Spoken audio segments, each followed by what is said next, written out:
বিসমিল্লাহির রহমানির রহিম। প্রিয় শিক্ষার্থী, আমি এস.এম. নজরুল ইসলাম, সমাজবিজ্ঞান সহকারী অধ্যাপক, দীঘাপতি এম.কে. কলেজ। আজকে আমি সমাজবিজ্ঞান দ্বিতীয় পত্রের তৃতীয় অধ্যায় থেকে বাংলাদেশের সমাজ ও সংস্কৃতি সম্পর্কে আমি আলোচনা করব। প্রিয় শিক্ষার্থী, যারা তোমরা এবার প্রথম বর্ষে ভর্তি হয়েছ, সমাজবিজ্ঞান নিয়েছো, তোমরাও আজকে এই ক্লাসটি তোমরা উপলব্ধি করতে পারো। প্রথম বর্ষের চতুর্থ অধ্যায়ে সমাজবিজ্ঞানের মৌল প্রত্যয়, এই সমাজ সম্পর্কে আলোচনা রয়েছে। তোমরা এই দ্বিতীয় বর্ষের ক্লাসের সঙ্গে তোমরা এই ক্লাসটি করতে পারো। এই ক্লাসে, দ্বিতীয় বর্ষের ক্লাসে আমি প্রথমেই এটা দ্বিতীয় অধ্যায়ের বাংলাদেশের সমাজ ও সংস্কৃতি সম্পর্কে আমি আলোচনা করব। এই বাংলাদেশের সমাজ ও সংস্কৃতি সম্পর্কে আলোচনা করতে গিয়ে আমি প্রথমেই তোমাদের সমাজ কি, এই সমাজ বিষয়টা নিয়ে, এটা আজকের বিষয়, এটা নিয়ে আমি তোমাদের প্রথমে ধারণা দেব সমাজ কি।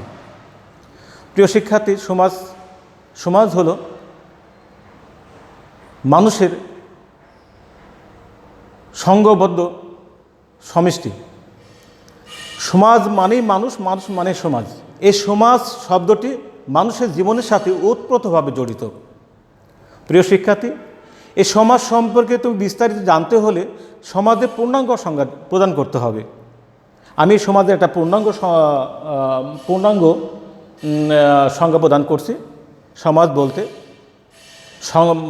সংঘবদ্ধ জনসমষ্টিকে সমাজ বলা হয়। আমি এইভাবেই বলতে পারি, উদ্দেশ্য সাধনের জন্য সংঘবদ্ধ জনসমষ্টিকে আমরা সমাজ বলতে পারি। আমি এইভাবেই বলতে পারি, উদ্দেশ্য সাধনের জন্য বা পারস্পরিক নির্ভরশীলতার ভিত্তিতে সংঘবদ্ধ জনসমষ্টিকে আমরা সমাজ বলতে পারি। এখানে প্রিয় শিক্ষার্থী, আমি সংঘবদ্ধ কথা বলেছি, সংঘবদ্ধ জনসমষ্টির কথা বলেছি। এখানে উদ্দেশ্য সাধনের জন্য সংঘবদ্ধ জনসমষ্টির কথা আমি বলেছি। এখানে পারস্পরিক নির্ভরশীলতার ভিত্তিতে জনসমষ্টিকে আমরা বলেছি। এই পারস্পরিক, সংঘবদ্ধ, উদ্দেশ্য এবং সংঘবদ্ধ, এই তিনটা নিয়ে কিন্তু সমাজ। এখানে সংঘবদ্ধ কথা তোমাদের আমি বলতে চাচ্ছি, বোঝাতে চাচ্ছি। তো আদিম পর্যায়ের মানুষ দেখো, আদিম পর্যায়ের মানুষরা তারা সংঘবদ্ধভাবে বসবাস করছে। সমাজ শুরুতেই আমরা যাই যে আদিম পর্যায়ের মানুষরা সংঘবদ্ধভাবে তারা সমাজে বসবাস করছে। এই সংঘবদ্ধর পিছনে উদ্দেশ্য আছে, আমি উদ্দেশ্যের কথা বলেছি। তারা সংঘবদ্ধভাবে বসবাস করছে এবং সংঘবদ্ধভাবে, দলীয়ভাবে তারা খাদ্য সংগ্রহ করছে। একা তারা কোথাও যায়নি। সেই সময়ে, আদিম সময়ে মানুষরা একাও কোথাও তোমার খাদ্য আহরণ, তখন তাদের প্রধান কাজই ছিল তাদের খাদ্য সংগ্রহ। অন্য তাদের কোনো ছিল না। তাদের উদ্দেশ্য ছিল খাদ্য সংগ্রহ, মুখ আর পেট, এটাই ছিল তাদের উদ্দেশ্য। একা কোনো আদিম মানুষ যদি বন জঙ্গলে খাদ্য সংগ্রহ করতে যেত, আর তারা ফিরে আসতো না।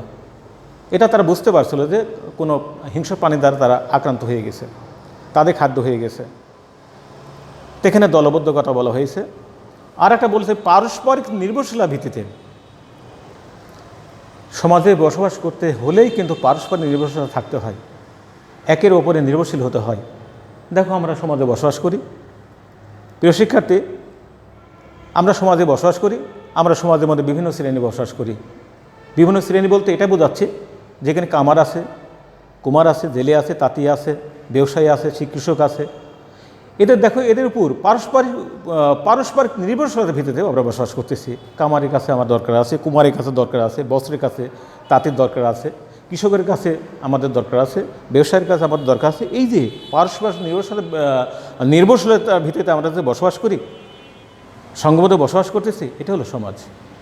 প্রিয় শিক্ষার্থী, এই সমাজ সম্পর্কে কিন্তু বিভিন্ন সমাজবিজ্ঞানীগণ তারা সংজ্ঞা প্রদান করেছেন এবং মতামত দিয়েছেন। এখানে গ্রিক দার্শনিক অ্যারিস্টটল উনি কিন্তু সমাজের কথা বলেছেন যে যারা সমাজে বসবাস করে না তারা হয় দেবতা না হয় পশু। সমাজে বসবাস করতে গেলেই কিন্তু দলবদ্ধ হতে হবে, একা একা হয় না, একা একা তার সমাজ হবে না। সমাজে বসবাস করতে গেলে কিন্তু দলভাবে বসবাস করতে হবে। এখানে সমাজবিজ্ঞানী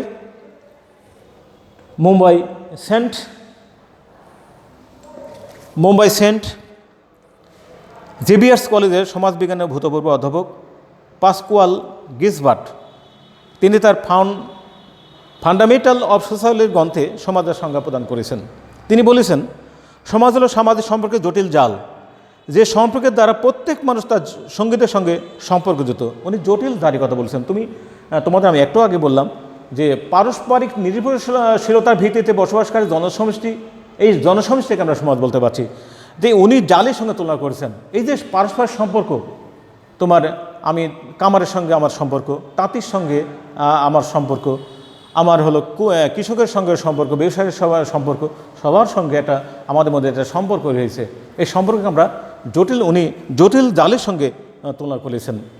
এখানে ইংরেজ সমাজবিজ্ঞানী বা রাষ্ট্রতাত্ত্বিক বা অর্থনীতিবিদ জিডিএইচ কোল উনি কি বলেছেন?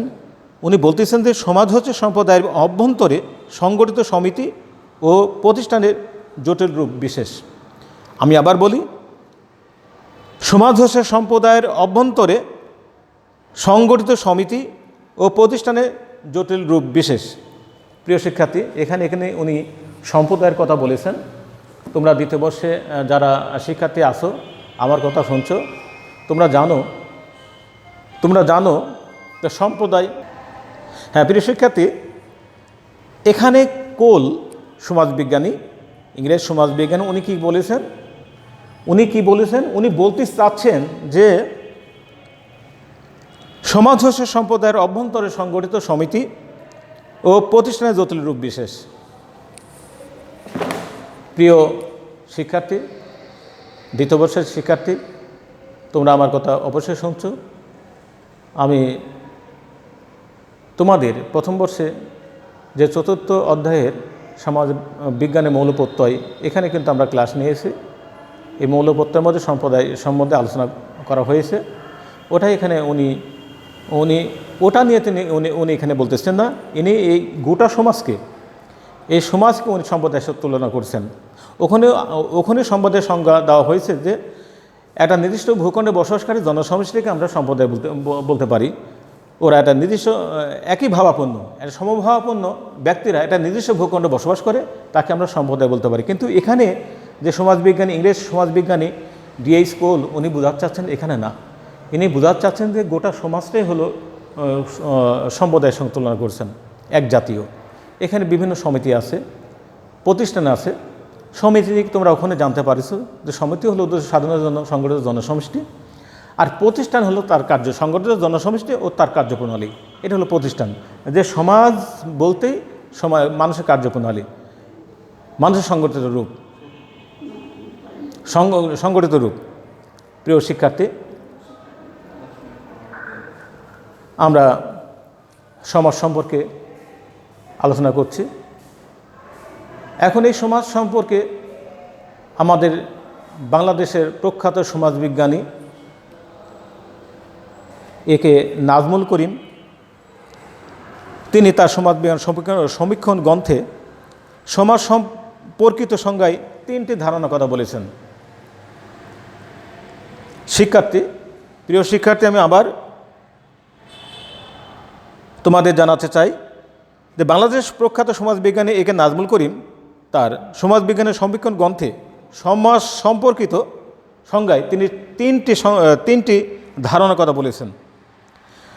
3টি ধারণার মধ্যে এক নম্বর হলো সমাজ অর্থ কতক অনুভূতিক্ষম একই জাতীয় জীবের সমষ্টি। দ্বিতীয়ত, সমাজ অর্থ সমাজের কাজের মাধ্যমে কিছু উদ্দেশ্য সাধনের জন্য মানুষ সমাজ গড়ে তোলে। তৃতীয়ত, সমাজ বলতে সমাজের কার্যাবলীর সমষ্টিকে বোঝায়। প্রিয় শিক্ষার্থী, ডিএ স্কুল যে উনি সংজ্ঞা দিয়েছেন যে সম্প্রদায় এবং প্রতিষ্ঠান এতে সমজাতীয়, একই জাতীয়, আমরা গোটা মানুষকে একই জাতীয় বলা হচ্ছে এই কারণে তারা আমরা মানুষ, আমরা একই জাতি, আমরা পরস্পর নির্ভরশীল, একই উদ্দেশ্য, এই গোটাকে তিনি সম্প্রদায়ের সাথে তুলনা করছেন আর তার কার্যবলীকে, এই সংঘবদ্ধ দলের মানুষের কার্যবলীকে উনি প্রতিষ্ঠানের সঙ্গে তুলনা করেছেন। প্রিয় শিক্ষার্থী, যে প্রখ্যাত সমাজবিজ্ঞানী নাজমুল করিম উনি যে সমাজবিজ্ঞান সমীকরণ গ্রন্থে যে কথা বলেছেন, তো উনি বলতেছেন একই জাতীয় জীবের সমষ্টি। এটা মানুষের কথা বলা হচ্ছে, জীব একই জাতীয়, আমরা মানুষ একই জাতি। এটা সমাজেরও তিনটা উদ্দেশ্যের মধ্যে একটা উদ্দেশ্য ধারণা, আর একটা হলো সমাজ অর্থ সমাজের কাজ। আমরা তো সমাজে বসবাস করি, আমরা বিভিন্ন কাজের সঙ্গে লিপ্ত। এই জাতি, আমরা মানুষ, আমরা বিভিন্ন কাজের সঙ্গে লিপ্ত, বিভিন্ন কাজ করে থাকি।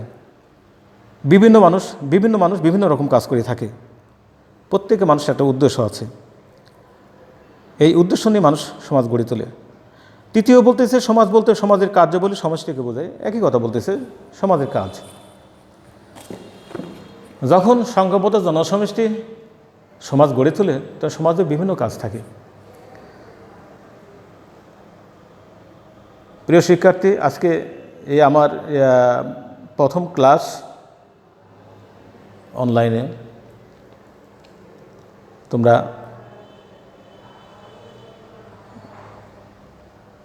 সমাজবিজ্ঞান দ্বিতীয় পত্রের আমি বাংলাদেশের সমাজ ও সংস্কৃতি সম্পর্কে ক্লাস নিলাম, আর বাংলাদেশের সমাজ ও সংস্কৃতি সম্পর্কে আমি বাংলা সমাজ সম্পর্কে তোমাদের একটু ধারণা দিলাম। আমি বুঝতে পারছি তোমরা কিছুটা হলেও বুঝতে পেরেছ। আমি কিছু সংজ্ঞা দিয়ে আমি তোমাদের এই ক্লাসটা আজকের মতন শেষ করব। আমি প্রথমেই বলেছিলাম যে সমাজ হলোই মানুষের এই জীবনের সাথে, জীবন প্রণালীর সাথে সম্পর্কিত। সমাজ অর্থই হলো মানুষের জীবন প্রণালীর সাথে সম্পর্কযুক্ত। আর সমাজে আমাদের পূর্ণাঙ্গ তোমাদের একটা সংজ্ঞা আমি পরপর তিনটে দিয়েছি। সেটা হলো সংঘবদ্ধ জনসমষ্টি, আর উদ্দেশ্য সাধনের জন্য সংগঠিত জনসমষ্টি, এবং পারস্পরিক নির্ভরশীলতার ভিত্তিতে সংগঠিত জনসমষ্টিকে সমাজ বলা হয়। প্রিয় শিক্ষার্থী, আজকের মতন শেষ। পরবর্তী ক্লাস তোমরা করবে এই আশা নিয়ে আমি এখানে শেষ করছি। আল্লাহ হাফেজ।